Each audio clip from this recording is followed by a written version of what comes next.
ఒక కృష్ణమోహన్ రెడ్డి, ఒక ధనంజయ రెడ్డి వాళ్ళిద్దరిని ఇలా అరెస్ట్ చేస్తే వైఎస్ఆర్ పార్టీ వాళ్ళకి ఎందుకు ఉలుకు? ఈ సోకాళ్ళు మాట్లాడే మేధావులందరూ కూడా దాన్ని వేరే రకంగా ఎందుకు విశ్లేషణ చేస్తున్నారు? ఓకే, ఎందుకు విశ్లేషణ చేస్తున్నారు? Who is Dhananjaya Reddy and who is Krishnamohan Reddy? నాకు తెలిసినంత వరకు ఇద్దరు కూడా పబ్లిక్ సర్వెంట్లే కదా.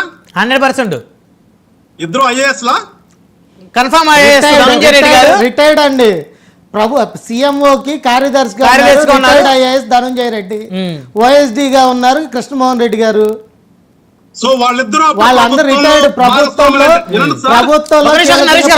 కన్ఫర్మ్ ఐఏఎస్ రాజశేఖర రెడ్డి గారు హయాంలో కన్ఫర్మ్ ఐఏఎస్ ఒకరు, ధనంజయ రెడ్డి గారు తర్వాత ధనంజయ రెడ్డి డైరెక్ట్ ఐఏఎస్ అయినా రిటైర్డ్. సో ఇద్దరు రిటైర్డ్ ఉద్యోగులు కన్ఫర్మ్ అండి. రాజశేఖర రెడ్డి గారు కన్ఫర్మ్ ఐఏఎస్ చేశారు. ఇంకా అన్ని అవన్నీ ఎందుకులేండి కానీ గాదే గారు కంటిన్యూ చేయండి. ఇద్దరు కూడా ప్రభుత్వ అధికారుల కింద లెక్క వస్తారు కదా. అవును ప్రభుత్వానికి పబ్లిక్ సర్వెంట్సే మీరు అన్నట్టు.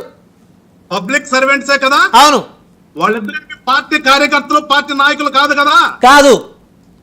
ఎందుకు వీళ్ళకెందుకు ఉలుకు, వీళ్ళకెందుకు ఊరక గగురుబాటు, దానికి శాపనార్థాలు, దానికి జగన్మోహన్ రెడ్డిని ఏదో చేయాలని చెప్పేసి చంద్రబాబు నాయుడు అంటున్నారు. చంద్రబాబు నాయుడు తిట్టడం దానికి, లోకేష్ అని తిట్టడం దానికి, గవర్నమెంట్ అని తిట్టడం దానికి ఏంటంట వీళ్ళిద్దరికి అర్థం అవుతుందా మీకు? అక్కడే దాన్ని బట్టి మనకి ఏం అర్థం అవుతుంది? ఏం అర్థం చేసుకోవాలి? ఈ మేధావర్గం అంతా అర్థం చేసుకోవాల్సింది ఏంటి? అది అయ్యే కన్ఫర్మ్ గా కాదో తెలియదు. అతను కూర్చొని రఫీ గారు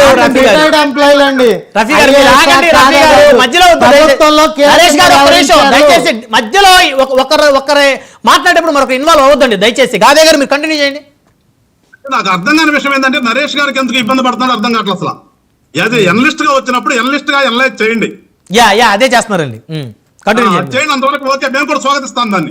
అంత మించి వెళ్ళినప్పుడు మేము కూడా కొంచెం రియాక్ట్ అవ్వాల్సి వస్తుంది. అంతేలేండి. నరేష్ గారు మీరు ఆగండి, మళ్ళీ మాట్లాడదురు. గాదే గారు పాయింట్ రండి. గాదే గారు ఒకటి బ్రహ్మనాయుడు గారు ఇవాళ వాళ్ళిద్దరిని అరెస్ట్ చేశారు. వాళ్ళిద్దరు ఎక్కడ పోయారు? సుప్రీంకోర్టు దాకా వెళ్ళి తిరిగి వచ్చారు. అవును, సుప్రీంకోర్టు దాకా వెళ్ళి తిరిగి వచ్చిన తర్వాత ఇవాళ సిట్ ముందుకు వచ్చారు. నోటీసులు ఇస్తే విచారణ చేశారు. వాళ్ళిద్దరి మీద ప్రైమా పచ్చి కేసు ఉంది కాబట్టి అరెస్ట్ చేశారు. సింపుల్. దీంట్లో లీగల్ గా ఆలోచించే వాళ్ళు కొంచెం ఎక్కువ ఆలోచించద్దు. లీగల్ గా